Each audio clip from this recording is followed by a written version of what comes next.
कुळगाव बदलापूर नगर परिषदेच्या माध्यमातून अनेक ठिकाणी अतिक्रमणांवरती हातोडा मारला जातोय. बदलापूर गावात देखील आपण बघत असाल गेल्या अनेक दिवसांपासून ही कारवाई जी आहे ती सुरू असलेली आपल्याला बघायला मिळते. परंतु आता बदलापूर गावात काही ग्रामस्थ राहतात ज्यांच्या स्वतःच्या जागा जमिनी आहेत, स्वतःचे सातबारे आहेत आणि एकंदरीत इतर ठिकाणी म्हणजे ज्या लिस्टमध्ये हायकोर्टाने ज्या काही आदेश दिलेले आहेत त्या लिस्टमध्ये इतर नावं असताना थेट काही ज्या काही अतिक्रमण आपण म्हणू शकतो किंवा एक छोटासा शेड असेल त्याला टार्गेट करून ही कारवाई करण्यात आली आहे असा आरोप या ठिकाणी ग्रामस्थांचा आहे.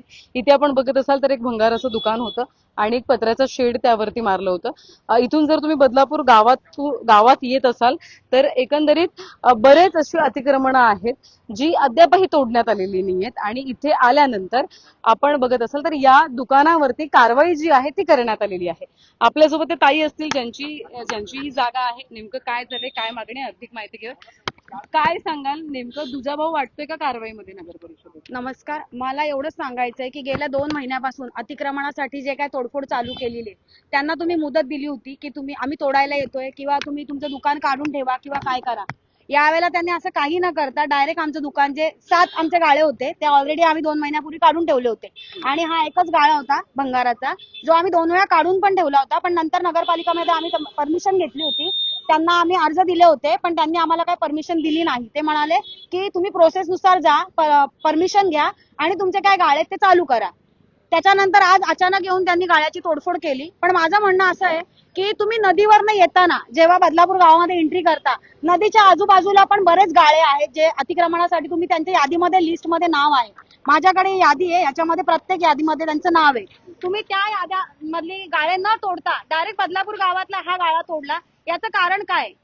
सामान्य माणसापेक्षा मला असं म्हणायचंय की जो माणूस शेतकरी आपलं घरदार विकून किंवा व्याज वगैरे काढून कर्जाने जो व्यवसाय करतो त्याला तुम्ही सुखाने जगू देणार नाही, तुम्ही त्याला व्यवसाय करू देणार नाही. त्यांनी जे लोन वगैरे काढले ते कशाच्या बेसिसवर फेडायचंय? प्रत्येक गोष्टीसाठी तुम्ही कर आकारता. माणूस 100 रुपये कमावतो त्यातले 60 रुपये तुम्ही करामध्ये घेता. 40 रुपये जे भेटतात त्याच्यात पण तुम्हाला हप्ता पाहिजे असतो. तुम्ही फुकट परमिशन देत नाही कुठल्या गोष्टीला. आज पण आपण कुठल्या गोष्टीची परमिशन मागायला साहेब बाहेर गेलाय, साहेब इकडे गेलाय, साहेब तिकडे गेलाय. मला त्यांना हेच सांगायचंय की हे सगळं बंद करण्यापेक्षा ना जे मोठमोठे कारभार आहेत ना, स्टेशनला मोतीबाई टॉवर सारखा इलिगल प्रोजेक्ट आहे ना, पहिल्यांदा तो बंद करून दाखवा. अशा बऱ्याच गोष्टी आहेत ज्या आमच्याकडे आहेत बोलण्यासारख्या, पण आम्ही बोलणार नाही. मला त्याच्याशी काय घेणं देणं नाही, मला माझ्या जागेशी घेणं देणं आहे. मला ही जागामध्ये त्यांनी काय हे तोडफोड केलेली आहे मला त्याचं उत्तर हवंय. बस मला एवढंच बोलायचंय. काय तुमची मागणी असणार? आपण जर बघितलं तर नेहमी कारवाई करून आणि कुठेतरी कारवाईत नेहमी दुजाभाव असतो. काय तुमचं निरीक्षण काय?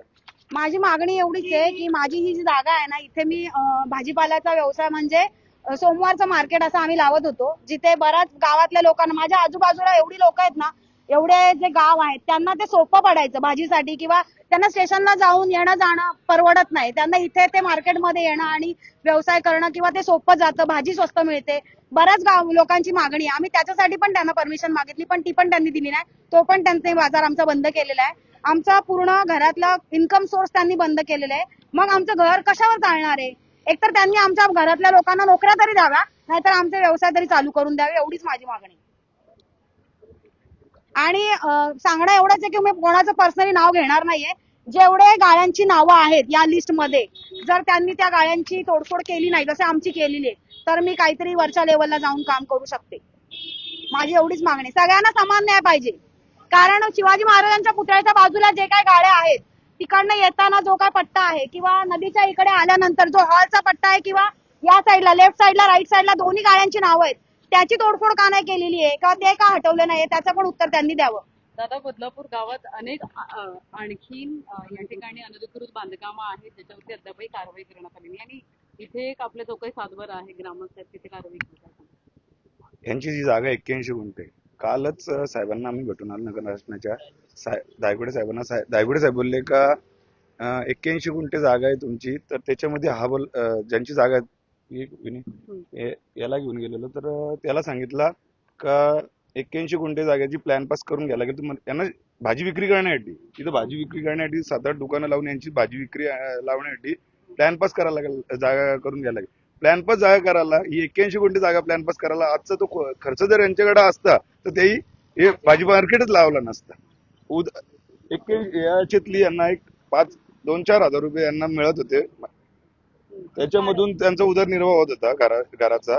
आता ही रेड लाईन ब्ल्यू लाईन मध्ये ही जागा आहे, बिल्डरला पण देता येणार नाही, बिल्डर घेऊ पण शकत नाही रेड लाईन ब्ल्यू लाईन मध्ये येतं. यांचं पोटपाणी त्याच्यावर चाललेला होता. त्या पोटपाण्यावरती आज नगरपालिकेने हातोडा टाकलेला आहे. आणि जी येताना जी न्याय सर्वांना समान मिळाला पाहिजे. येताना जी रेड लाईन ब्ल्यू लाईन मध्ये ही जी रोडला दोन्ही बाजूने तिथं पण रेड लाईन ब्ल्यू लाईनच आहे. मग त्या रेड लाईन ब्ल्यू लाईनीला तुम्ही अधिकृत ठरवतात आणि ह्याच रेड लाईन ब्ल्यू लाईनला तुम्ही अनधिकृत कसं काय नदीच्या ठरवता? बाजूला रेसॉर्ट चालू आहेत, नदीच्या बाजूला लॉजिंग चालू आहेत, नदीच्या बाजूला दारू पिणार पूर्ण बाजूला तर आता गोडाऊन 2 महिने पण नाही झाले, पूर्ण गोडाऊन रेडी आहे तिथे. तिथे परमिशन मिळू शकते ना, मला पत्राच्या आलं परमिशन नाही मिळू शकत. इथं माझी पर्सनल सातबारीची जागा आहे, तेवढं समोर मला उदरनिर्वाह काहीतरी मला आहे. कारण ते पण नाही, भाजी विकायला मला माझ्या जागेमध्ये परमिशन देत नाही. सातबाऱ्याच्या जागेमध्ये आम्ही टॅक्स भरतो, भाजी विकायला माझ्या जागेमध्ये मला परमिशन मिळत नाही. इथून चौकापासून आपल्या चिंतामणी चौक ते हायस्कूल शाळा पाण्याच्या टाकीपर्यंत सोमवार ते रविवार साईच्या साई हप्ता पूर्ण हप्ता दोन्ही साईडला दुकानं लागतात. नगरपालिकेचा एक ठराविक माणूस आहे व्यक्ती, त्याला ती दुकानं दिसत नाही. माझी तर 2 दुकानं फक्त, मी माझ्या ह्याच्यामध्ये भाजी विकायला बसलो अथवा 2 गावातले कुठले भाजी विकायला बसले तर येऊन लगत परमिशन लगत हे करता तुम्ही भाजीची दुकानं उचलून नेता का? मग त्या दुकानाचा तुम्हाला हप्ता मिळतो का? काही आर्थिक लगेबंदी असू शकतात का अधिकारी? आहेत ना अधिकाऱ्यांना आर्थिक लागी म्हणजे माझ्याकडे त्यांच्याकडे एक मोबाईलचा पण हे झाला प्रॉब्लेम झाला, त्यांना झाले आहेत त्यांना, त्याशिवाय ते पूर्ण हे करतात का? स्वतः मी एक आहे, माझी स्वतः भाजीपाला मी स्वतः पिकवतो, माझा भाजीपाला मी माझ्या जागेमध्ये विकू नाही शकत आहे. इथून शहरामध्ये ऐका ना, शहरामध्ये अनेक फेरीवाले आहेत जे परप्रांतीय आहेत आणि ते आपलं चांगलं पोट भरतात. अर्थात महाराष्ट्रातून कोणीही व्यवसाय करू शकतो, पण तिथे कारवाई आपल्याला त्या पद्धतीने नाही होत. होताना पाहायला मिळत नाही आणि कुठेतरी मराठी व्यावसायिकावरती कारवाई होते. आता हे तुम्ही बोललात की बाहेरनं लोक येतात परप्रांतीय किंवा ते हातगाड्या किंवा फळं. आम्ही पण कार्यकर्ते आहे, म्हणजे मी शिवसेनाची कार्यकर्ता आहे, विभाग प्रमुख आहे. आम्ही या हिशोबाने मागच्या वेळेला स्टेशनला जे फळ विक्रेते बसतात त्यांच्याकडे आम्ही त्यांचे आधार कार्ड वगैरे बांगलादेशी वगैरे होते, त्यांच्याकडे आम्ही आधार कार्ड वगैरे मागितलेले. एकाकडे पण आधार कार्ड वगैरे नव्हते किंवा काही नव्हते. संध्याकाळी 9 नंतर जेव्हा गर्दी निघून जाते त्याच्यानंतर रात्री 12 वाजेपर्यंत ते लोक इथे फळभाज्या वगैरे विकत असतात किंवा फळं विकत असतात, त्यांना कोणी विचारायला जात नाही. पण आपल्याच गावामध्ये आपणच धंदा करायचा म्हणजे आपण तोंड दाबून मुक्क्यांचा मार सहन करायचा, अशी आता परिस्थिती चालू आहे. आपण आपल्या शेतातली भाजी पण विकू शकत नाही आणि आपण पोट पण भरू शकत नाही. म्हणजे तुम्ही पोट पण भरू नका आणि तुम्ही भीक पण मागू नका. सध्याच्या सरकारने ही सत्ता मराठी माणसावर आणलेली परिस्थिती आहे.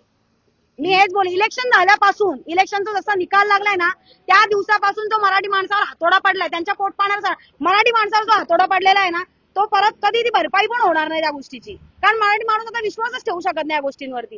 तुम्ही मोठमोठे कारभार सोडलेले आहेत आणि छोट्या छोट्या लोकांच्या मागे लागलेले आहेत. तुम्ही रस्त्यावर बसणाऱ्या भाजी विक्रेत्यांच्या पण मागे लागता. कशासाठी? तुमच्याकडे मोठी कामं होत नाहीत म्हणून तुम्ही मराठी माणसाच्या मागे लागता का? कितीतरी लोक आहेत, बाहेरना लोक आलेली तिथे कमवायला, त्यांना तुम्ही विचारायला जात नाही. पण गावातल्या लोकांवर तुम्ही पहिल्यांदा येता विचारायला, कारवाई करायला का? हे करून तुम्ही काय सिद्ध करता की आमचं वर्चस्व जास्त आहे? अशाने तुमची किती नालस्ती होते ना हे दिसतंय, तुम्ही किती कमी पडताय ते दिसतंय. माझं म्हणणं आहे ना, तुम्ही एवढ्या सगळ्या गोष्टी करण्यापेक्षा आहे ना, मी आत्ताच एक गोष्ट बोलली, सगळं सोडा, फक्त बदलापुरामध्ये ना दारूबंदी करून दाखवा, मग मानलं तुम्हाला मी. कारण त्या एका दारूमुळे आहे ना किती लोकांचे आयुष्य उद्ध्वस्त होतात ना हे सगळ्यांना माहितीये. त्यामुळे तेवढं एक काम करून दाखवा, मग आम्ही तुम्हाला मानतो. बाकी सगळं सोडूनच द्या.